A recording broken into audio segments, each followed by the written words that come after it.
Selamat sore, ibu-ibu yang terkasih di dalam nama Tuhan Yesus. Mari kita mulai persekutuan koper pada sore hari ini dengan menaikkan pujian tiap langkahku. Tiap langkahku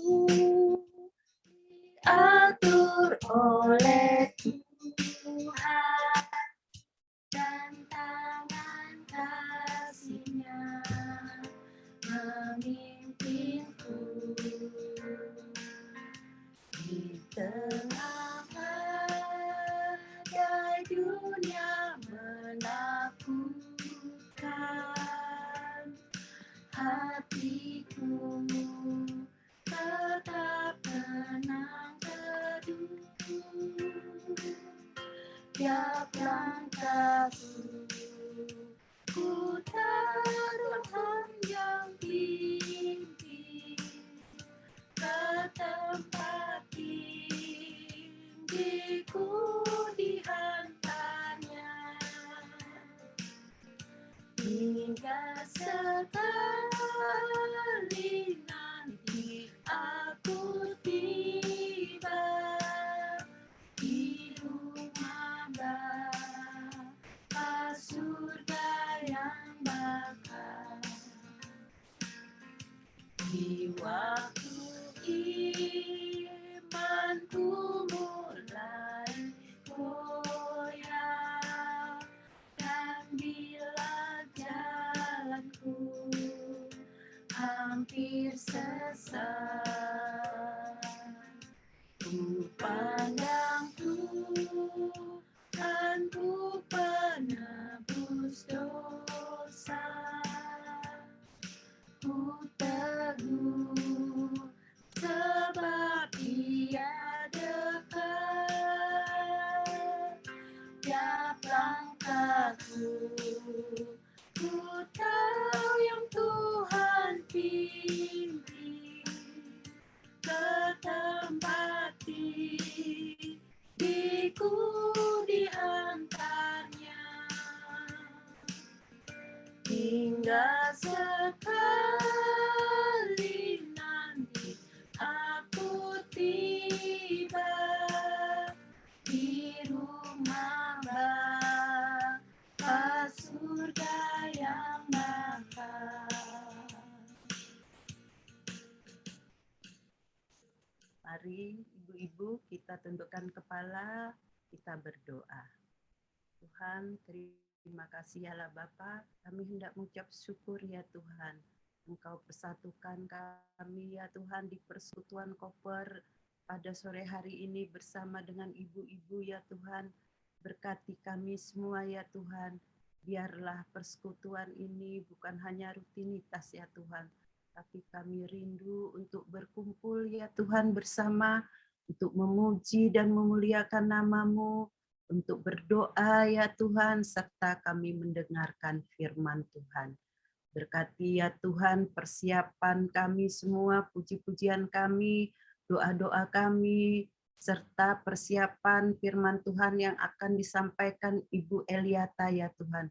Biarlah firman itu ya Tuhan menjadi nyata di dalam kehidupan kami, dan kami dapat lakukan dalam kehidupan kami hari lepas hari, sehingga dalam setiap langkah kami ya Tuhan, kami selalu memuliakan nama-Mu.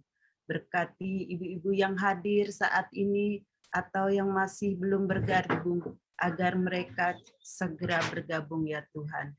Berkati internet yang ada ya Tuhan, agar semuanya berjalan dengan baik dan lancar dari awal, pertengahan, hingga akhirnya. Terima kasih ya Tuhan, kami serahkan waktu ini sepenuhnya hanya ke dalam tangan-Mu. Haleluya, amin. Sebelum kita masuk dalam kesaksian, mungkin nanti ada ibu-ibu yang mau bersaksi, kami silahkan untuk mempersiapkannya. Sebelumnya kita naikkan puji-pujian Bapa yang kekal.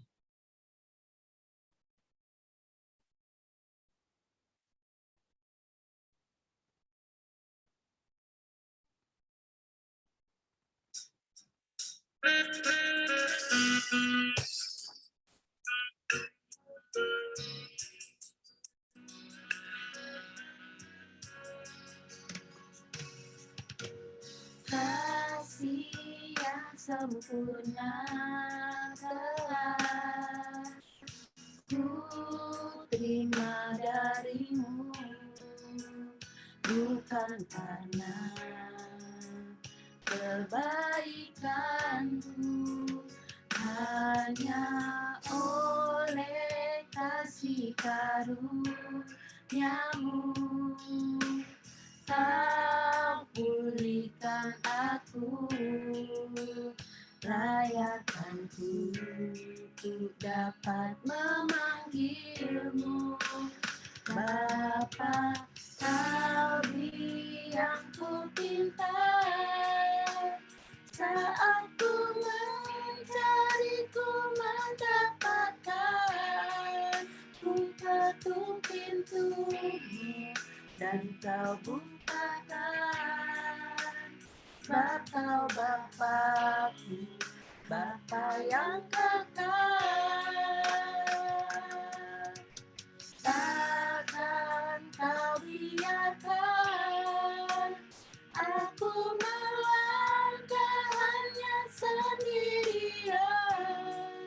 Kau selalu ada bagiku, sebab kau Bapaku, Bapa yang kekal.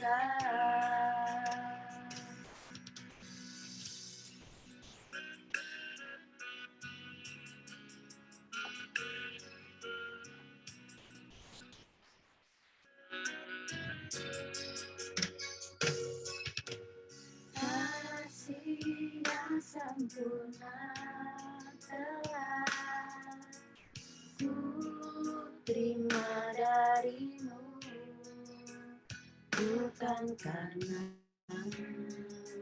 kebaikanku, hanya oleh kasih karuniamu.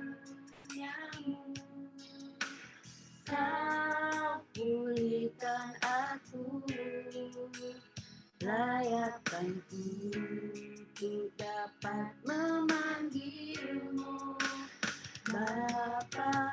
Kau yang ku pinta saat ku mencari, ku mendapatkan. Buka tuh pintumu dan kau bukakan. Bapa, Bapaku, Bapa yang kekal, takkan kau biarkan aku melangkah hanya sendirian. Kau selalu ada bagiku, sebab kau Bapaku, Bapa yang kekal. Kau Bapaku, Bapa yang kekal. Ya, ibu-ibu yang mau bersaksi, mau mengucap syukur atau atas penyertaan Tuhan di dalam kehidupan kita sepanjang minggu ini atau selama kehidupan kita, kami persilahkan. Terima kasih untuk kesempatannya. Sudah. Kencengin lagi. Saya mau cerita tentang bapak saya. Di sini kebanyakan sudah mengetahui ya kalau saya terlahir dari keluarga yang bukan mengenal Tuhan, walaupun ibu saya itu mengenal Tuhan. Sebelum tapi saya masih kecil sudah mengikuti Tuhan Yesus karena doa ibu saya. Ingat, bapak saya itu dulu nggak begitu keras dalam iman itu. Ya seperti sembahyang, tapi setelah pensiun dia itu menjalaninya dengan sungguh-sungguh menurut dia. Kalau habis masjid itu, dia di rumah itu masih sembahyang. Jadi hidupnya buat untuk sembahyang terus. Kalau saya datang ini dia sakit itu orangnya keras. Jadi kerasnya itu terbentuk setelah pensiun. Mungkin tidak ada pekerjaan. Ini sakitnya karena di usia 80 itu naik sepeda itu pulang pergi 34 kilo. Disuruh nggak boleh naik sepeda. Nggak ada kerjaan, itu di sekitar tetangga itu ditanami pohon mangga. Semua itu dikasih tanaman. Karena biar ada tumbuh bunga pohon-pohon gitu.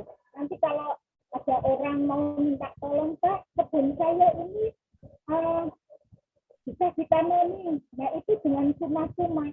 Bapak saya itu nanam singkong, pisang itu cuma buat memberi. Menurut dia itu baik-baik aja, tapi dia nggak tahu kemampuannya. Dia sudah tua, lemah, tapi tetap mengajar. Nah kemarin itu saya sudah ke Solo. Dia merasa sudah sehat, saya diusir untuk pulang. Sudah pulang, orang datang nggak ada apa-apa, sudah sembuh. Padahal saya berangkat hari Sabtu, karena diusir saya, ya bukan diusir, mungkin ya supaya nggak merasa merepotkan gitu. Tapi saya minggunya langsung pulang. Setelah itu Selasa masuk rumah sakit. Dibilang jangan bilang ke anak-anaknya kalau dia di rumah sakit. Gitu. Menurut saya itu ya pengen cara doakan buat bapak saya supaya dari keras menjadi lembut. Untuk mengenal Tuhan dia itu sebenarnya tahu, tapi kayaknya dia itu belum mau menerima. Karena dari keluarga saya, dari adik saya itu yang dia memang mengenal Tuhan dari kecil memang. Dia cuma minta satu jawaban yang sampai sekarang itu belum ada pertanyaan yang belum bisa dijawab. Kenapa kalau di orang Kristen itu menyembahnya tiga? Tuhan itu cuma satu, nggak ada Allah Bapa, nggak ada Putra, nggak ada Roh Kudus itu. Saya itu sudah kasih jawaban, tapi juga sampai sekarang itu belum masuk. Saya kasih jawabannya itu begini, kan Tuhan Yesus itu datang dari Tuhan yang mau menolong manusia, supaya kalau bisa secara manusia itu kan kalau berbentuk manusia bisa menolong langsung. Kalau tinggi nggak bisa dilihat, jadi ya menyampaikannya kan juga susah orang untuk menerima. Jadi dia sebagai anak turun biar kalau ada orang ditolong langsung tahu bentuk fisiknya bagaimana. Tapi sampai sekarang sih belum menerima.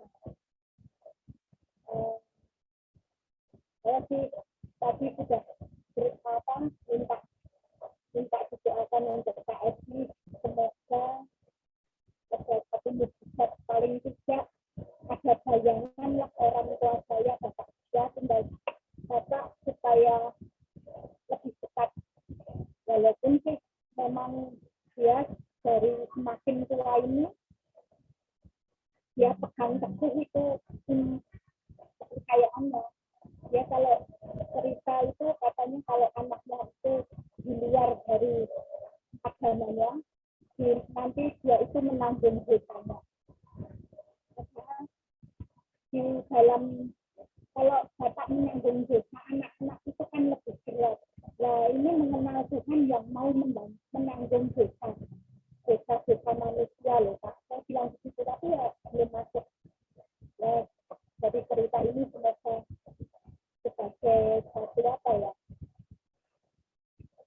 satu pembelajaran juga saya, paling tidak untuk mengenalkan pribadi Tuhan Yesus ke orang yang belum mengenal itu, seperti kitab yang bisa dibuka ya, menggambarkan apa sehari-hari dalam kehidupan kita, yang masuk dalam kehidupan kami yang mengenal Tuhan Yesus. Itu paling tidak saya punya satu poin, keluarga kami dari adik-adik yang keluarga kami itu maksudnya saya tidak mendapatkan rukun, karena adik saya itu 2 orang mengalami perceraian. Jadi itu saja sudah dilihat dari orang tua saya juga sudah tidak menjadi panutan. Jadi poinnya di dalam kehidupan keluarga kami ya sampai saat ini keluarga kami dari saya dan suami, anak-anak yang kenal Tuhan Yesus paling tidak hidupnya itu rukun. Tidak ada perceraian, pertengkaran. Terus kalau ada masalah finansial nggak ada yang lari ke kalau ada lari ke hal-hal yang mistik gitu. Nah itu masih dipegang. Ada saudara saya yang begitu paling tidak ya begini cerita saya mau cerita apa bingung. Saya kembalikan pada Bu Indri. Semoga bapak saya bisa dituliskan paling tidak mengenal sedikit tentang pribadi Tuhan Yesus. Dia mau mendengar lah, karena dia itu enggak. Ya, terima kasih Bu Indri. Terima kasih Retno untuk kesaksiannya. Biarlah kesaksian Bu Retno ini menjadi pelajaran buat kita semua, bahwa kita bisa mengenalkan Kristus kepada orang-orang yang belum percaya, ya termasuk saudara-saudara saya juga. Mungkin ada ibu-ibu yang lain yang mau bersaksi. Kamu ucap syukur, Bu Wanda, ucap syukur Bu Wanda.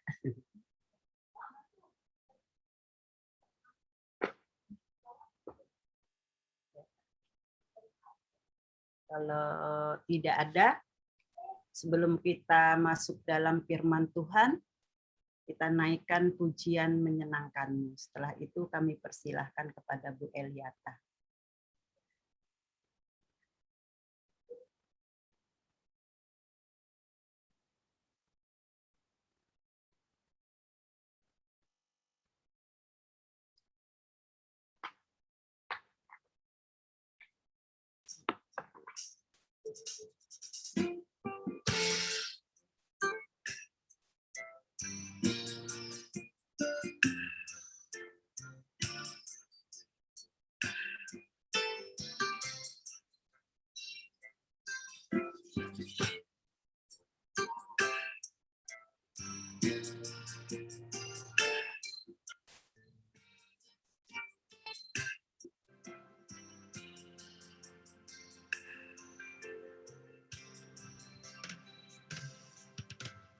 Tuhan, ku mau menyenangkanmu. Tuhan, bentuklah hati ini jadi bejana untuk hormat-Mu. Cemerlang bagai emas meli. Tuhan, ku serahkan hatiku, semua ku berikan padamu. Kuduskan hingga tulus selalu, agar aku menyenangkanmu, menyenangkanmu, senangkanmu. Hanya itu kerinduanku, menyenangkanmu, senangkanmu.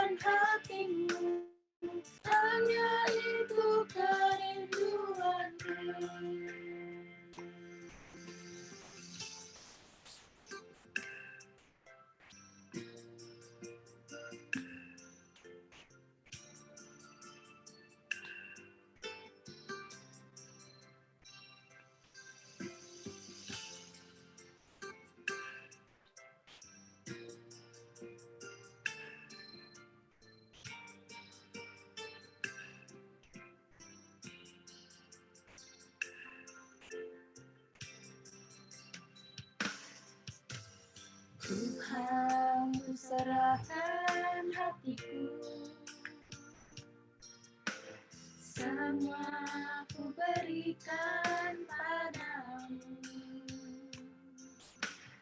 Kuduskan hingga tulus selalu, agar aku menyenangkanmu, menyenangkanmu, senangkanmu. Hanya itu kerinduanku, menyenangkanmu, senangkan hatimu. Hanya itu kerinduanku, hanya itu kerinduanku. Kami silahkan Ibu Yuliata. Selamat sore, ibu-ibu yang dikasihi Tuhan. Mari kita sebelum merenungkan firman Tuhan, kita berdoa terlebih dahulu ya. Bapa yang ada di surga, seperti lagu yang boleh kami nyanyikan, bahwa hati kami mempunyai kerinduan untuk menyenangkan Engkau saja. Hati kami boleh tertuju dan terfokus hanya kepada Tuhan. Sehingga kami boleh dimampukan ya Tuhan, untuk boleh memurnikan hati kami dengan pertolongan Roh Kudus sendiri. Tuhan, tolonglah kami untuk boleh menjalankan akan kebenaran firman-Mu. Sebentar kami akan mendengarkan akan kebenaran firman-Mu. Biarlah telinga hati kami semua boleh diurapi oleh Roh Kudus. Di dalam nama Tuhan Yesus, kami sudah berdoa dan mengucap syukur. Amin.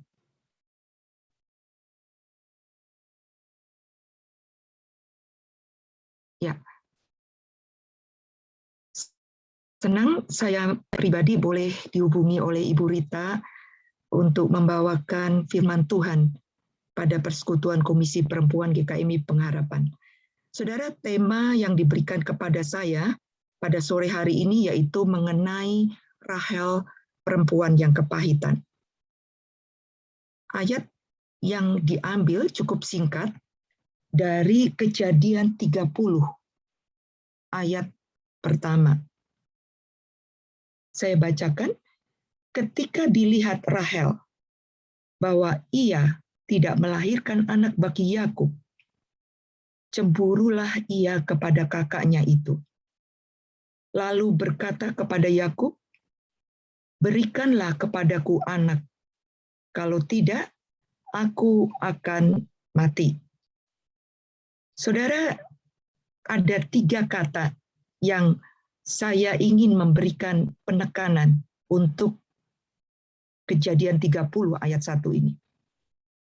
Yang pertama dilihat, yaitu lihat, kemudian cemburu, kemudian yang ketiga mati. Nah, saudari, hampir seluruh kehidupan manusia itu selalu berkaitan dengan namanya keluarga. Bagaimana seseorang itu dibesarkan di tengah-tengah keluarganya. Bagaimana ia bertumbuh di dalam keluarga. Bagaimana keluarga itu mempunyai nilai atau value yang dibangun di tengah-tengah keluarganya. Atau bagaimana relasi hubungan antara satu anggota dengan anggota keluarga yang lain. Nah, demikian pula dengan keluarga Yakub. Di sini kita akan belajar bagaimana Rahel. Kita bisa lihat next slide-nya. Di sini kita bisa melihat pohon keluarga dari keluarga Yakub. Yakub menganut sistem keluarga poligami, di mana dia mempunyai istri lebih dari 1, yaitu Lea dan istri yang kedua Rahel. Bahkan ada 2 gundik sebagai pelayan-pelayan dari Lea dan Rahel yang diminta untuk menjadi gundik daripada Yakub. Saudara, kalau kita melihat bahwa Lea dan Rahel di dalam keluarga Yakub itu ada satu relasi yang disebut sebagai sibling rivalry, yaitu persaingan saudara kandung. Ya, di sini kita melihat adanya persaingan dua saudara antara Lea dan Rahel, sehingga akan menimbulkan satu emosi-emosi persaingan yang sifatnya sangat meningkat, bahkan bisa menjadi destruktif, bisa merusak dalam satu relasi dari keluarga Bapak Yakub. Nextnya kita akan melihat setidaknya saudara, kalau kita melihat siapa sih Rahel itu, ada apa dengan Rahel? Kita bisa melihat ada 3 pertanyaan tentang Rahel. Yang pertama, mengapa Rahel itu menjadi begitu defensif dengan kakak kandungnya sendiri?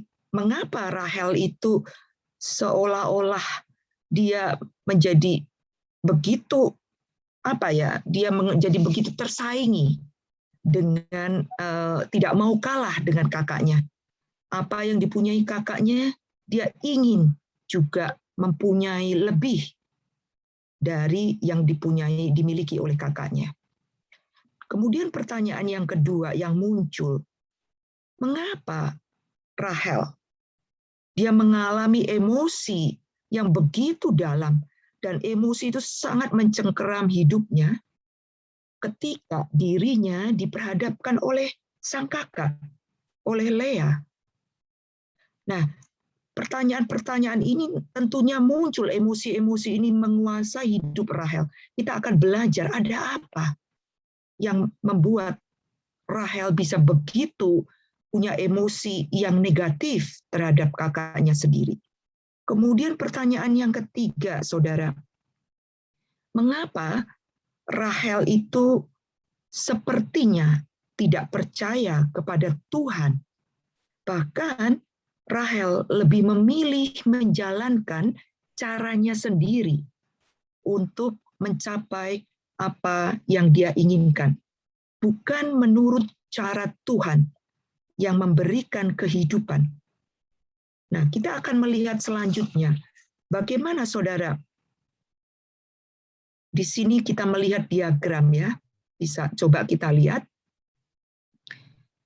Nah, secara posisi Rahel dan Lea, ya kita bisa lihat, coba dikeluarkan, ya. Nah, oke, stop. Secara posisi Rahel dan Lea, saudara, pada saat mudanya sebelum mereka menikah dengan Yakub, Rahel itu mempunyai lebih superior daripada kakaknya. Superior ini artinya di dalam Alkitab sendiri Kejadian 29 mengatakan bahwa dia memiliki paras yang cantik, dia dikagumi mungkin, dia disegani oleh karena kepribadiannya yang menarik. Tetapi Lea dikatakan di dalam Alkitab bahwa matanya itu tidak bersinar seperti adiknya. Lea tidak menarik, dikatakan di situ. Jadi secara fisik, Rahel mempunyai lebih daripada kakaknya.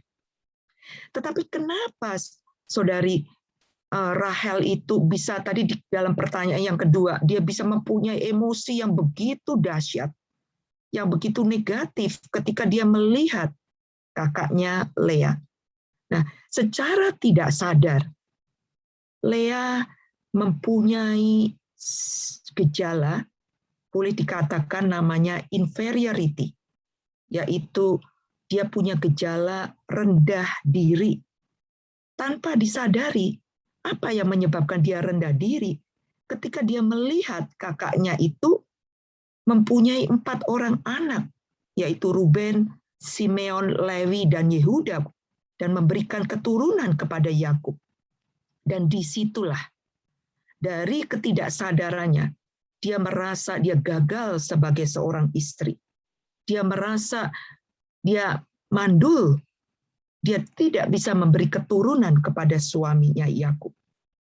Sebenarnya dia lupa bahwa dia adalah satu-satunya istri yang dicintai oleh Yakub.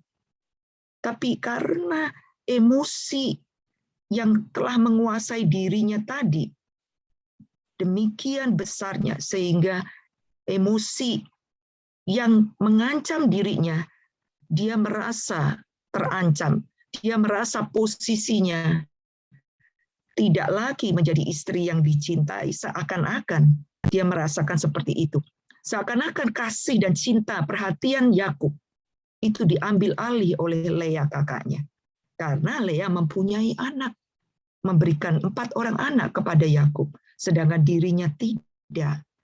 Nah, perasaan inilah yang membuat Rahel lebih melayani egonya daripada dia melayani Tuhannya. Dia seharusnya punya iman kepada Tuhannya, tetapi dia mengabaikan akan Tuhan. Dia lebih melayani egonya. Dia merasa terancam sehingga muncullah perasaan emosi yang disebut dalam bahasa Inggris itu envy, yaitu iri hati. Envy di dalam Alkitab itu sangat berdosa, saudara. Nah, inilah yang menjadi titik awal daripada kepahitan hati Rahel.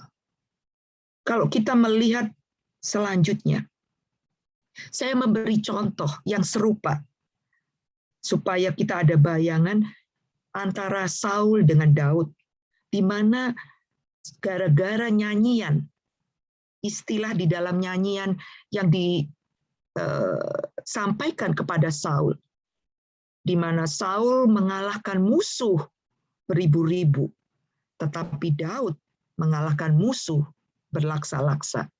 Kata-kata itulah yang membuat hati Saul menjadi sebal. Hati Saul menjadi benci. Dan di dalam 1 Samuel 18 ayat 6-12 mengatakan bahwa dengan kebencian yang sangat dalam, bahkan Saul pada titik ingin membunuh Daud. Nah, kita punya gambaran yang serupa apa yang dihadapi oleh Rahel.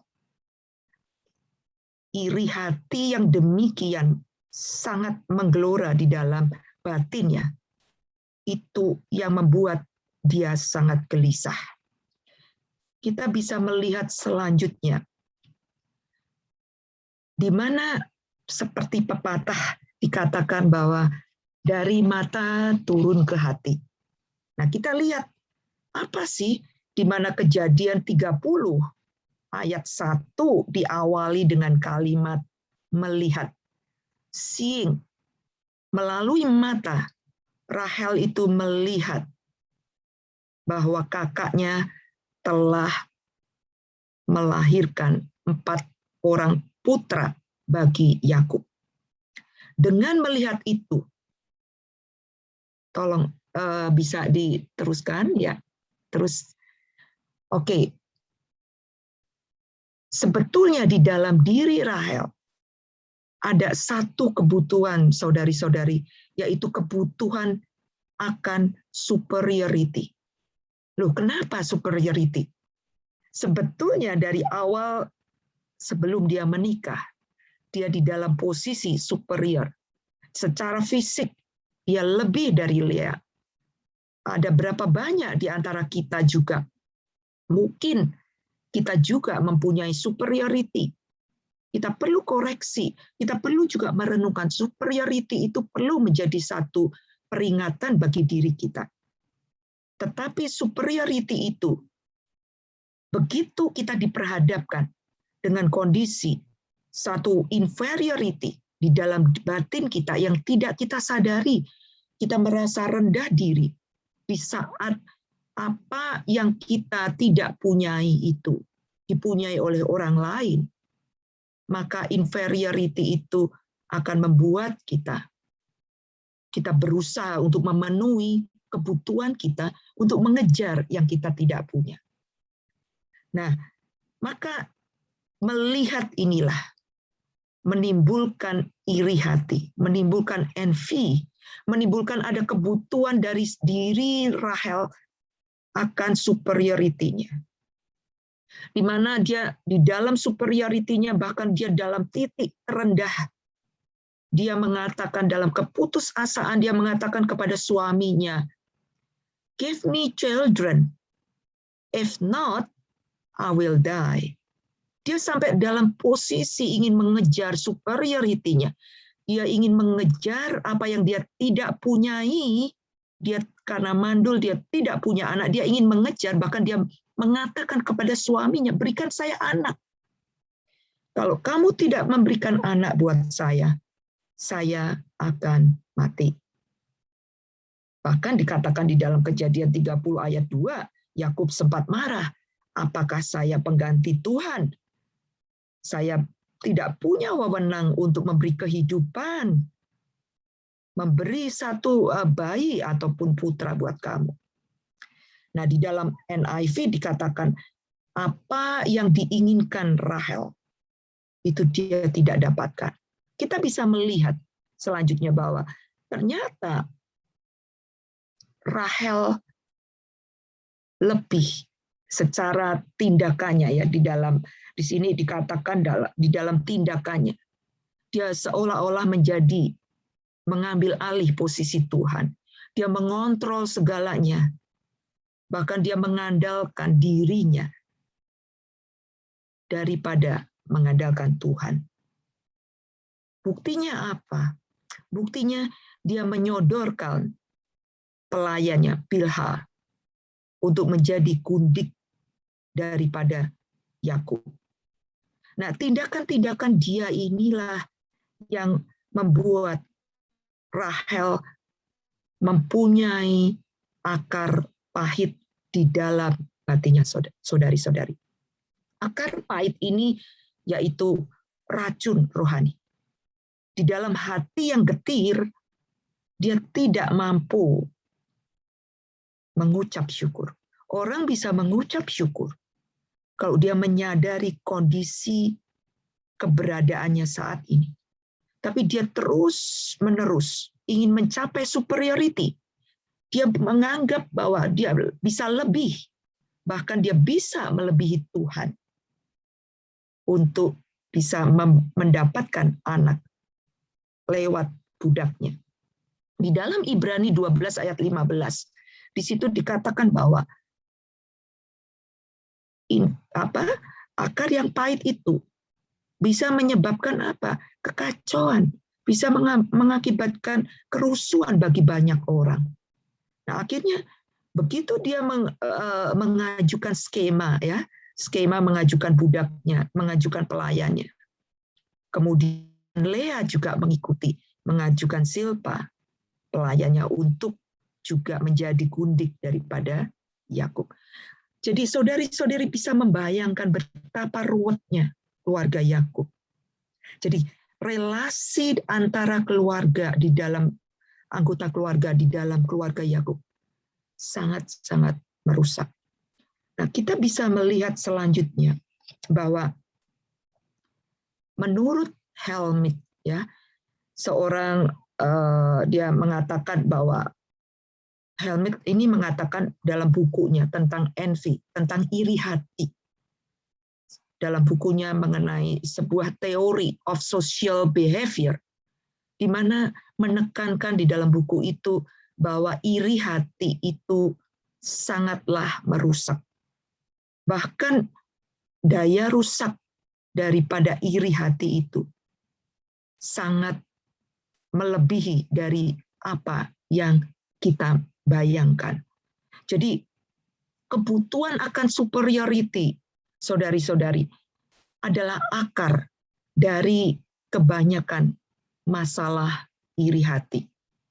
Dan Rahel merasa seolah-olah kebutuhan dicintai oleh suaminya, yaitu Yakub, dirasa telah beralih telah diambil oleh kakaknya Lea, bukan kepada dirinya.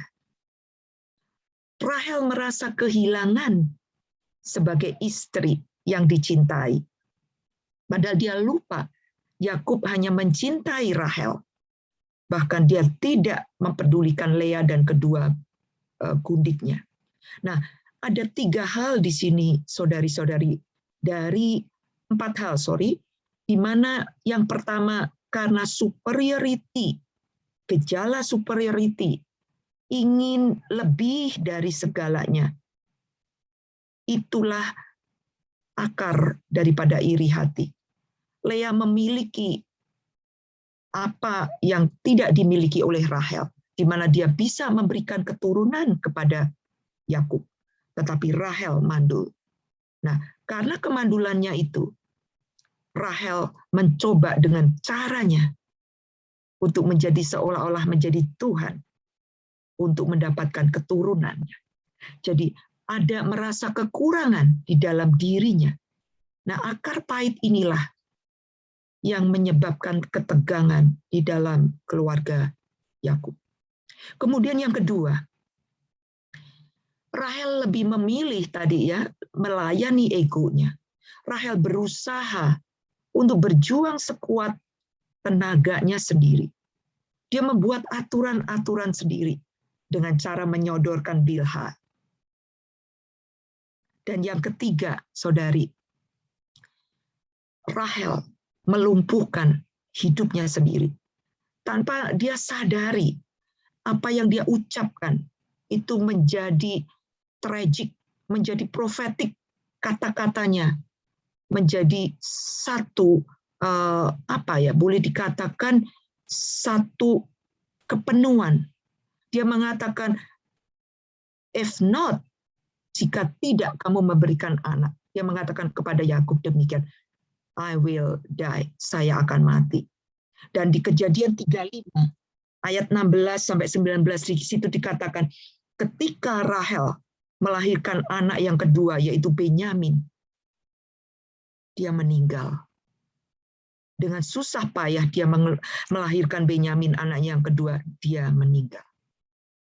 Dan yang keempat yang terjadi dengan Rahel di dalam keluarganya, dengan cara yang dia tempuh sendiri, tanpa melibatkan Tuhan di dalam kehidupannya, terjadi kekacauan di dalam keluarganya sendiri. Dan nantinya ke-12 anaknya akan terjadi persaingan seperti yang dia lakukan antara dirinya dengan Lea. Jadi saudari-saudari, di sini kita melihat Rahel lebih menukar imannya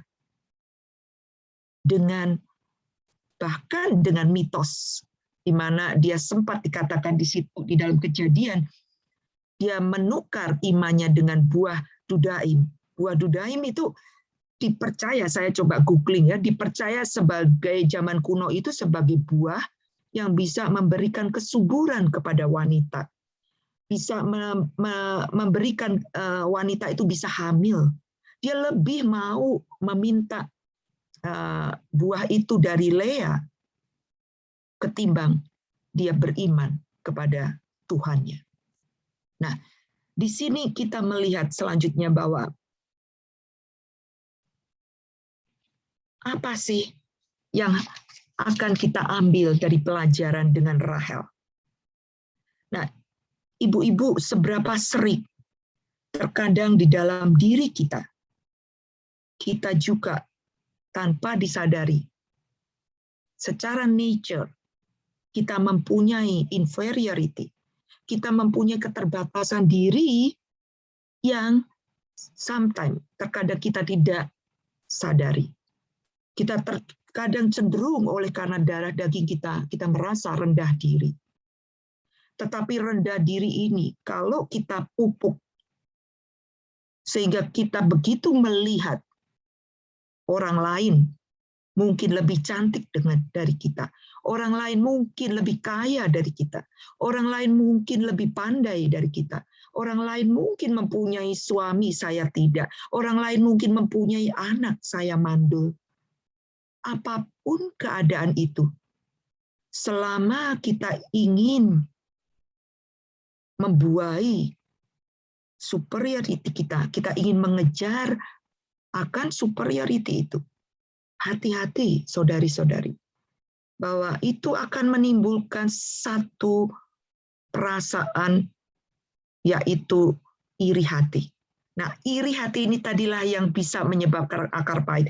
Bahkan dalam Mazmur 66, ayat yang ke-18, saya bacakan. Seandainya ada niat jahat di dalam hatiku, tentulah Tuhan tidak mau mendengar.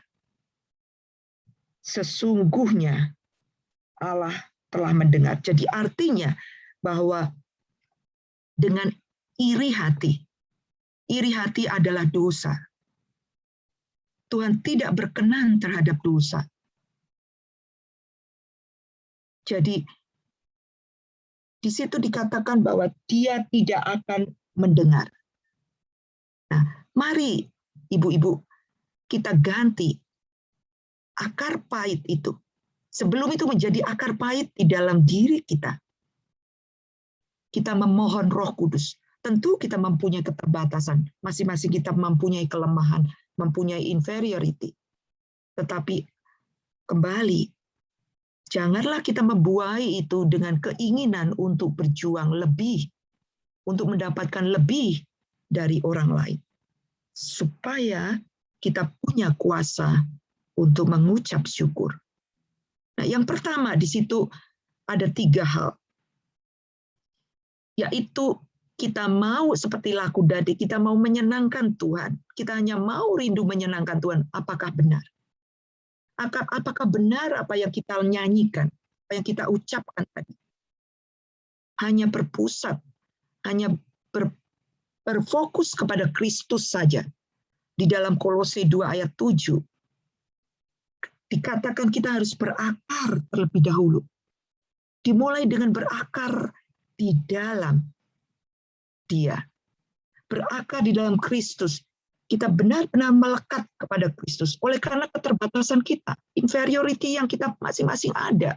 Kita punya keterbatasan yang mungkin tidak kita sadari. Kita memohon Roh Kudus menerangi hati kita. Kita berakar. Kemudian kita dibangun di atas Dia. Artinya kita terus mendekatkan pada sumber itu melalui firman kebenarannya. Dan dikatakan yang ketiga, bertambah teguh. Di dalam apa, saudari-saudari? Di dalam iman yang telah diakarkan, dikaitkan kepada kita. Dan ini anugerah. Iman ini anugerah. Jadi kita semua di sini bersyukur kalau kita boleh diakarkan karena iman itu. Jadi kita bisa memohon Roh Kudus untuk kita tidak memiliki dosa envy. Kita tidak memiliki dosa iri hati karena Tuhan menentang dosa. Ya, jadi hati barulah di situ. Hati, kembali ke hati. Seperti Raja Saul dengan nyanyian syair yang diucapkan, hatinya sebal. Nah, kita ganti hati kita dengan melimpah dengan syukur. Coba kita bayangkan kalau kita bersyukur, kita mampu mengucap syukur. Thanks God for today, saya boleh beribadah hari ini. Saya boleh mengenal Bu Rita, saya boleh ketemu Bu Dani, saya boleh ketemu Ibu Listio, saya boleh ketemu teman-teman di sini. Kita syukuri apa yang, sehingga kita boleh menghadirkan kuasa Kristus. Karena akar, kita sudah diakarkan. Kita sudah memiliki iman. Dan kita pupuk. Ya, iman itu kita pupuk. Jangan sampai kita berdosa. Karena Tuhan mengatakan iri hati itu beda dengan jealous. Envy beda dengan jealous. Jealous tidak berdosa. Tetapi envy, iri hati, akar pahit itu berdosa dan itu kekejian di mata Tuhan. Dan yang kedua, sebagai penutup. Saudari-saudari, apapun kondisi Lea dan Rahel, seberdosanya yang dia lakukan sehingga keluarganya seakan-akan rusak dan kacau, tetapi ingat, kasih setia Tuhan, covenants Tuhan dan Bapak Abraham, perjanjian Tuhan tidak pernah bisa digagalkan dengan kondisi apapun kesalahan kita, apapun kesalahan Rahel, apapun kesalahan Lea.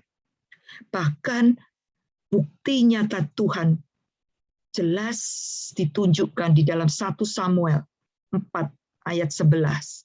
Dikatakan di situ melalui perempuan, Boaz dan Ruth, ya, bahwa melalui perempuan yang bernama Lea dan Rahel disebut di dalam 1 Samuel 4 ayat 11. Dua perempuan ini Tuhan membangun 12 suku Israel. Bahkan salah satu suku, yaitu suku Yehuda, salah satu anak dari Lea yang tidak dikasih oleh Yakub, disitulah Kristus datang ke dunia. Jadi, saudari-saudari bisa melihat betapa janji Tuhan kepada setiap kita tidak pernah bisa digagalkan oleh kesalahan dan dosa kita. Dan mari, kalau hari ini, sore hari ini, di antara kita ada envy, ada dosa, ada iri hati, ada keinginan untuk lebih dibandingkan saudara kita yang kita tidak punyai. Kita ingin orang lain punya, yang kita merasa ingin yang orang lain punya. Yuk kita kembali minta ampun kepada Tuhan dan minta Roh Kudus untuk sucikan hati kita supaya tidak dikuasai oleh akar pahit sehingga seperti Rahel dikuasai oleh emosi yang merusak sehingga terjadi kerusakan-kerusakan di dalam relasi, dalam keluarganya, di dalam dirinya dengan Lea, bahkan kepada ke-12 anak-anaknya. Kalau kita melihat ke situ, berarti kita harus menjaga hati kita. Itu yang penting. Demikian firman Tuhan. Mari kita berdoa. Tuhan, kami sudah berhenti mendengarkan akan kebenaran firman-Mu. Ampuni dosa-dosa kami ya Tuhan. Kalau hamba maupun kami semua seringkali jatuh di dalam dosa, seringkali tanpa kami sadari, kami mempunyai keterbatasan akan inferiority. Kami mempunyai kerendahan diri, karena ada banyak hal yang kami tidak punya, yang dimiliki oleh orang lain. Tetapi Tuhan, kami percaya, kami adalah milik-Mu, kami adalah anak-anak-Mu, bahwa setiap kami adalah unik di mata Tuhan, bahwa setiap kami, Tuhan punya purpose, Tuhan punya rencana yang indah, yang berbeda satu dengan yang lain. Untuk itu Tuhan tolong bantu kami melalui Roh Kudus yang ada di dalam hati kami untuk terus menerangi hati kami sehingga kami terus berbuah sesuai dengan rencana Tuhan bagi setiap kami. Dan tolong kami ya Tuhan untuk memulai mengucap syukur di dalam segala hal. Karena untuk itulah ya Tuhan, kami tidak membuai akan dosa-dosa yang menjadi kekejian bagi Allah. Terima kasih Tuhan, terima kasih untuk persekutuan Komisi Perempuan GKI Pengharapan yang begitu indah, yang begitu hangat.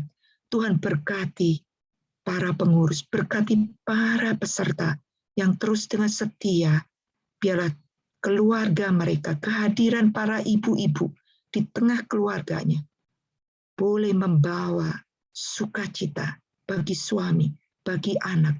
Bahkan kalau di antara kami kami tidak ada anak, bahkan di antara kami tidak ada suami, bahkan di antara kami mungkin kami tidak sepandai orang lain, mungkin kami tidak sekaya orang lain, mungkin kami tidak seberuntung orang lain. Tetapi biarlah ya Tuhan, satu hal, kami boleh mempunyai pengharapan, dan pengharapan di dalam Kristus. Itulah yang terus membuat kami bersuka cita.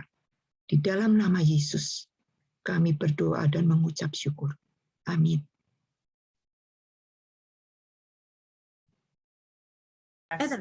Terima kasih Ibu Eliata untuk kebenaran firman Tuhan pada sore hari ini. Kita masuk pengumuman ya. Ibu-ibu, kalau hari ini ada persembahan, silahkan transfer ke rekening BCA yang tertera di depan ini. Setelah itu, kita masuk dalam doa-doa syafaat. Sebelum kita berdoa, kita naikkan pujian kita, semua baik.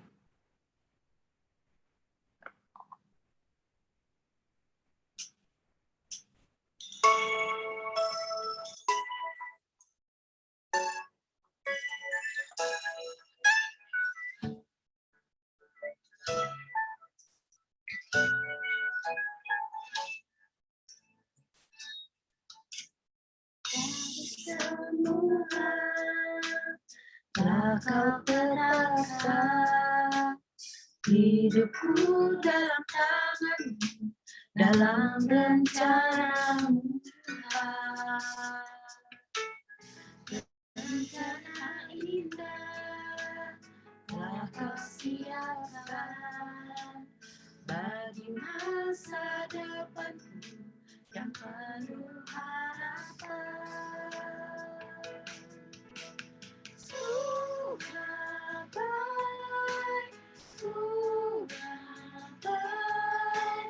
apa yang telah kau perbuat di dalam hidupku. Sudah baik, sungguh teramati, kau jadikan hidupku berarti.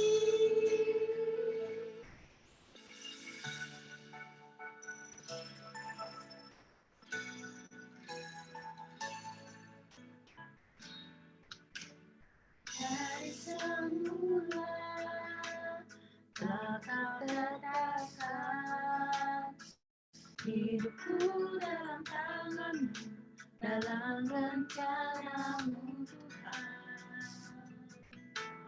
Rencana indah telah kau siapkan bagi masa depanku yang penuh harapan.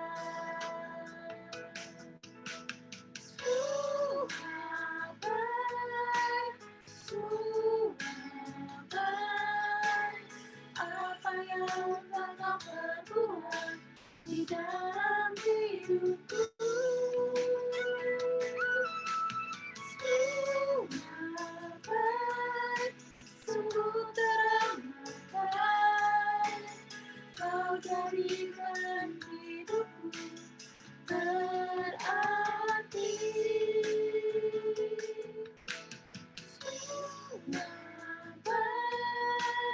Sudah baik apa yang telah kau perbuat di dalam hidupku.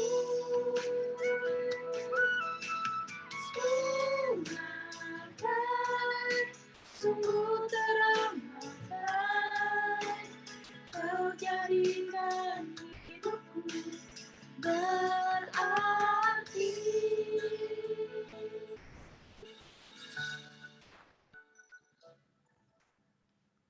Mari ibu-ibu kita masuk dalam doa syafaat. Pokok doa yang ada di depan kita mengucap syukur untuk firman Tuhan pada hari ini dan atas pemeliharaan Tuhan dalam hidup kita.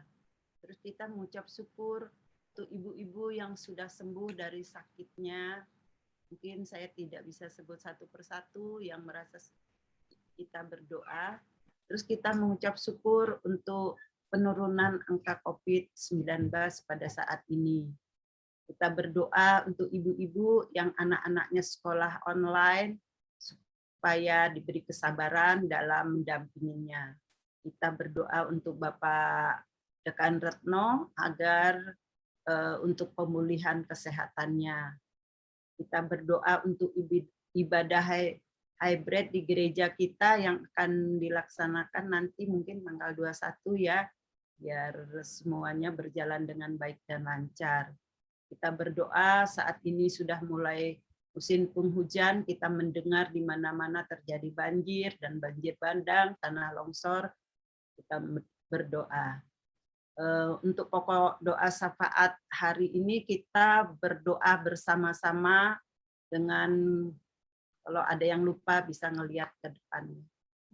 Mari ibu-ibu kita berdoa bersama-sama, nanti Ibu Rita menutup dalam doa.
Tuhan Allah Bapa kami yang bertahta di dalam kerajaan surga, sungguh kami bersyukur Tuhan dengan koper sore hari ini.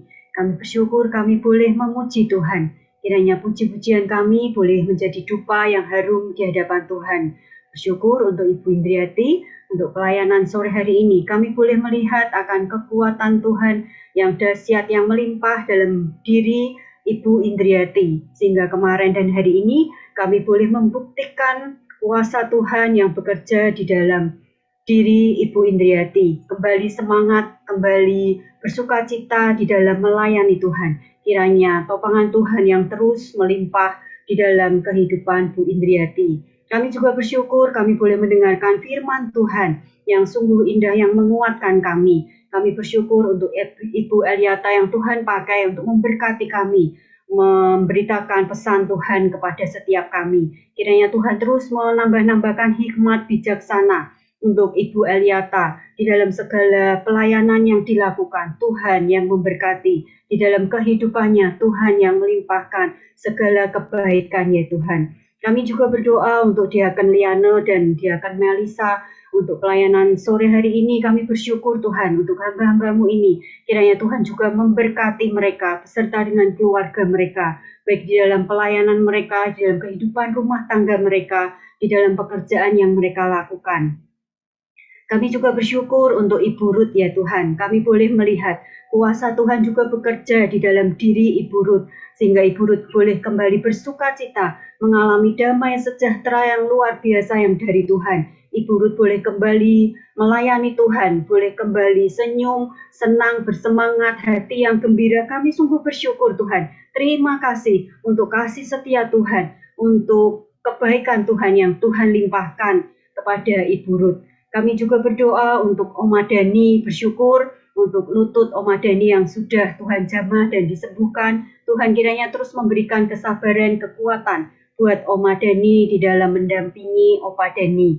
Kami juga berdoa untuk Diaken Retno. Kiranya Tuhan yang mendengar doa hambamu ini Tuhan. Untuk bapaknya yang saat ini sedang terbaring sakit, biarlah kuasa Tuhan yang menjamah, kuasa Tuhan yang memulihkan. Kami berdoa tidak hanya tubuh jasmaninya saja yang disembuhkan, tapi kami rindu khususnya untuk Bu Retno dan saudara-saudaranya. Rindu untuk Bapak ini boleh percaya kepada Tuhan. Kiranya Tuhan yang berbicara melalui seluruh cara Tuhan, Tuhan yang menjamah, Tuhan yang melembutkan hatinya. Dan kami rindu Tuhan, Bapaknya Bu Retno boleh percaya kepada Tuhan, mempercayai Engkau sebagai juru selamat satu-satunya. Itulah kerinduan setiap kami ya Tuhan. Kami juga berdoa untuk perjalanan yang akan dilakukan Bu Retno, Pak Anton dan Adria ke Solo. Kiranya Tuhan kirim malaikat-Mu mendampingi mereka, memimpin mereka sampai di Solo, sampai di tempat tujuan dengan selamat dalam keadaan yang baik dan sehat.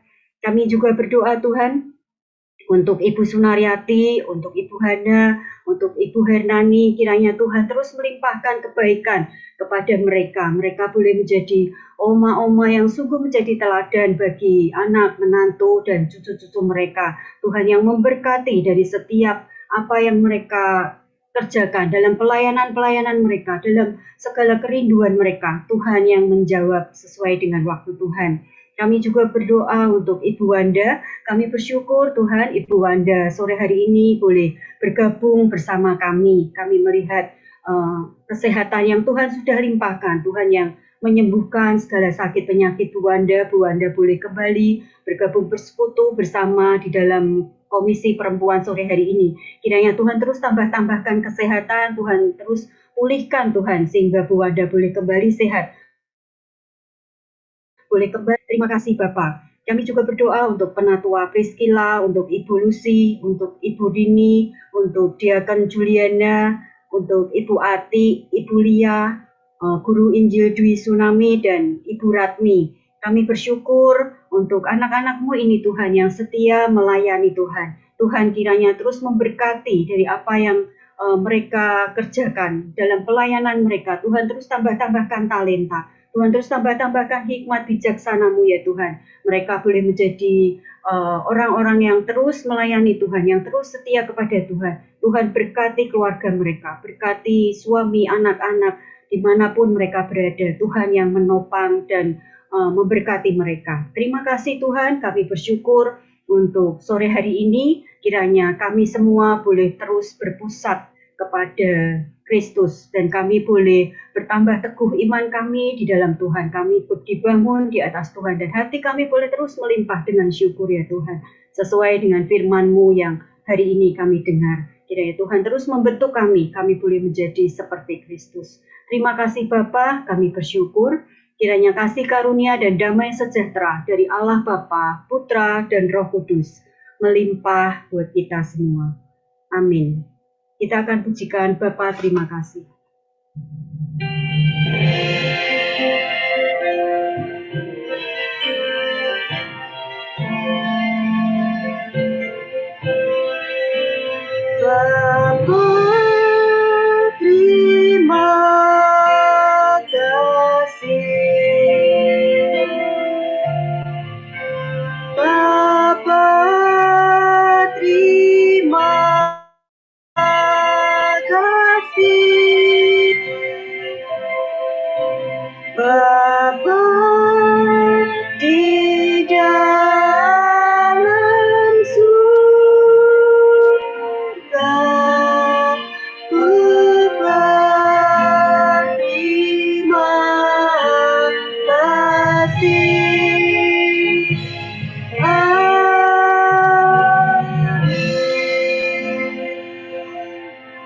Amin.